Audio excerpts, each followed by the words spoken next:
换来看新德县尖石地区，因为有水崩山的风险，县府是已经先疏开山区的28个人。因那太公溪的崩山湖，县府嘛公告禁止水域任何活动，民众也袂使挖近。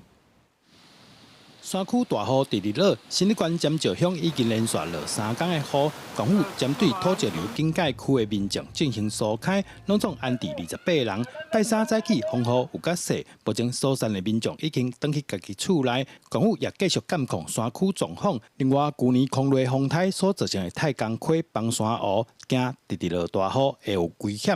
县府也正式公告，附近水域范围唔通挖近。尖石秀软3条土石流前势溪流跟一处大规模的崩塌划入黄色警戒。总计撤离了28人，其中12个人到田埔文件站那16人移清。那因为山区的雨势持续的趋缓，那目前人员都已经各自回到居住的地方伫新德市的部分，因为雨水增高，发生侪件路树倒去的事件。其中一站，佮对着停车场内的轿车，造成车辆玻璃破去，连后车道也受到损害。好佳在无人受伤。突然遇到一阵强风，所以它就不慎倒落。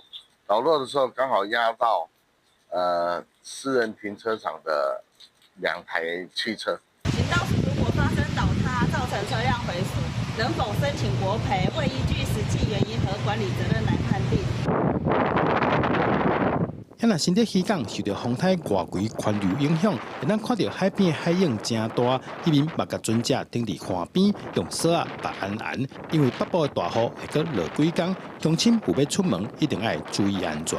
记者刘君和新德报道。